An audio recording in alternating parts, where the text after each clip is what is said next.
Hello 11th class students.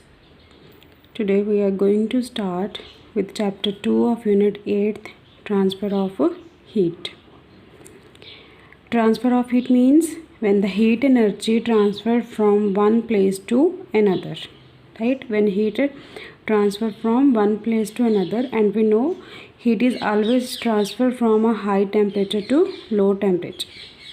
So the transfer of heat, there are three main processes for the transfer of heat: conduction, convection and radiation. Conduction, it happens in the case of solids. Conduction is happen in case of solids like these that I have shown to you. Second is convection. Convection is happen in case of liquid and gases. Liquid and gases. So transfer of heat take place by the process of convection in case of liquid and gases. Right? Then third one is radiation. Radiation, it is that process in when the object is at higher temperature and heat travels from a very distant place. Means के heat जो है काफ़ी दूरी से आ रही है. ठीक है, that process is called radiation. Like this. Clear?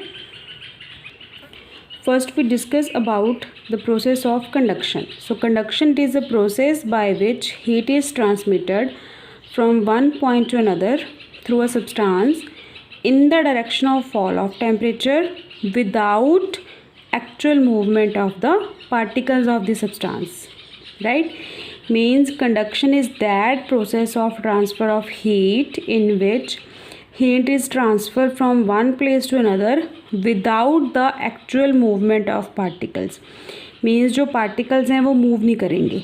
ठीक है, इसमें क्या है कि जैसे जो हम लोग यूटेंसिल्स यूज़ करते हैं बच्चे घरों में, utensils we provide heat them at the base पे हीट प्रोवाइड करते हैं. In after that the base of the utensils get heat and the particles which are present at the base, they get energy and starts vibrating about their mean position, and that heat is transferred to the neighboring. Then the neighbor particle starts vibrating and then transferred to the neighboring. Right? So by this process heat is transferred to the whole utensils and our food get cooked. Clear? So the utensils made up of metals, as metals are good conductors of heat. Clear students? Now we have some applications of conductivity in everyday life. First one is cooking utensils are provided with wooden handles, or you can say black color handles. Why it is so? The utensils which provided with the wooden handles, as the wooden or wood, it is a poor conductor of heat. Clear? So hot utensils we can easily hold them with the help of the wooden handles and don't harm to our hands. Clear बच्चे? Then the second one is ice is packed in gunny bags or sawdust. कि जो ice है वो gunny bags और sawdust में pack करते हैं, उसका क्या रीज़न है? Same as the gunny bags and the sawdust, they are very poor conductor of heat. Moreover, heat get trapped inside such materials. इनमें एयर जो है वो ट्रैप हो जाती है. एयर, ठीक है, एयर ट्रैप हो जाती है and air is a poor conductor of heat and heat cannot flow from the surrounding to the ice. Ice के पास हीट नहीं जा पाएगी. ठीक है, एयर की वजह से, क्योंकि एयर उसमें ट्रैप हो जाती है और आइस जो है वो मेल्ट नहीं होएगी. ठीक है. Then birds often swell their feathers in winter. आपने देखा होगा कि जो बर्ड्स होते हैं वो अपने फीदर्स में अपने को कवर करके बैठते हैं. देखा है ना? उसका रीज़न क्या है? This like this same, because the bird encloses air between its body and feathers. वो एयर को वहाँ पे ट्रैप कर लेते हैं and air is a poor conductor of heat, so which prevent the loss of heat from the body of bird to the cold surrounding. तो जो heat है उनकी बॉडी की वो सराउंडिंग की तरफ फ्लो नहीं करेगी. A new quilt is warmer than old one. Same reason, as the new quilt trap large amount of air in it as compared to the old one. So we feel warmer in a new quilt. Then sawdust is a poor conductor than wood from which it is made. sawdust बच्चे जो wood को मतलब बनाते हैं बुरादा, ठीक है, वो पुअर कंडक्टर है जबकि वो वुड से ही बनता है. क्या रीज़न है? बिकॉज जो sawdust है it traps air inside it, वो अपने अंदर एयर ट्रैप कर लेता है जबकि वुड नहीं कर पाएगा. ठीक है, सो एयर जो है वो पुअर कंडक्टर है हीट का, right. So sawdust is poor conductor then the wood from which it is made. Clear बच्चे? Next we have thermal conductivity. The amount of heat flowing through a substance by a conduction depend upon number of factors. To understand these factors, we consider a slab whose area as A, hot phase, we given the temperature to this phase, temperature as T1, and the cold phase temperature is T2. So as this is at higher temperature and this phase is at lower temperature, so heat flows from hot to low. Clear? So when the heat flow from this part to this part, then it is directly proportional to area. Means जितना area ज़्यादा होएगा उतनी heat ज़्यादा flow कर जाएगी. Directly proportional to temperature difference, जितना इन दोनों में टेम्परेचर डिफरेंस ज़्यादा होएगा हीट जो है उतनी जल्दी ट्रांसफ़र कर जाएगी.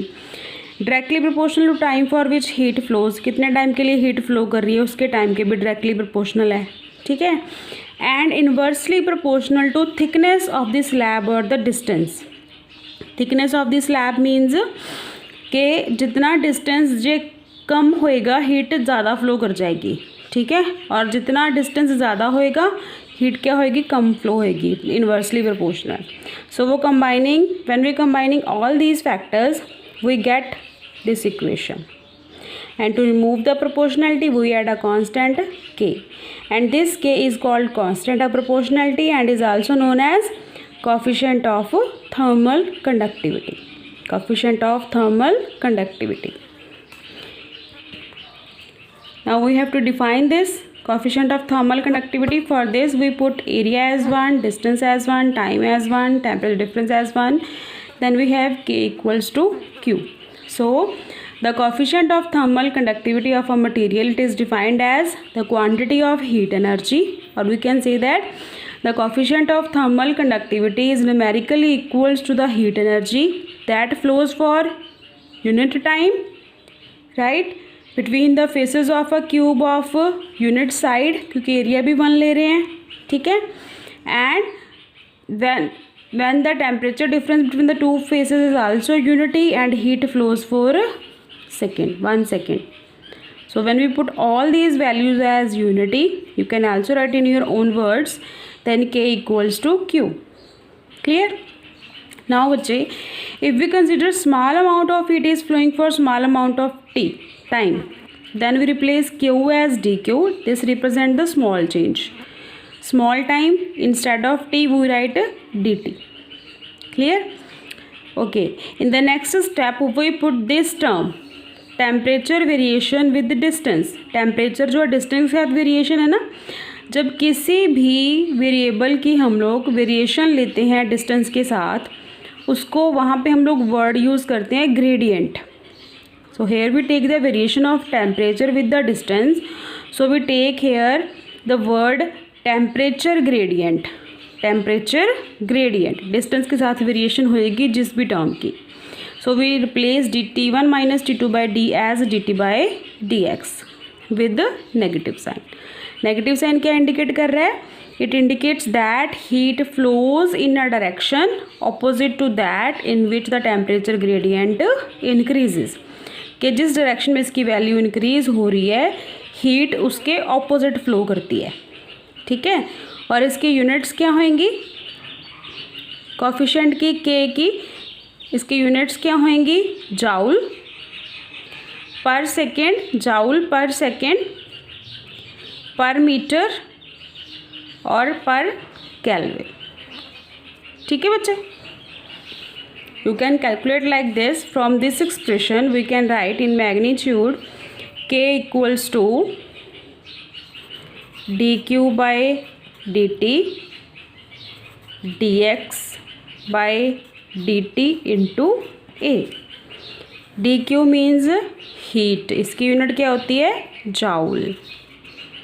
इस डिस्टेंस की क्या हो जाएगी, मीटर।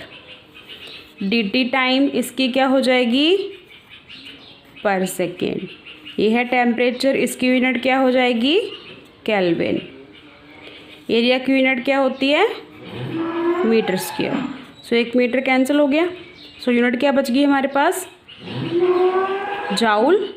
ऊपर लिखेंगे इसको पर second, per metre, per kelvin. Clear. So this is the SI unit of coefficient of thermal conductivity. Thanks बच्चे।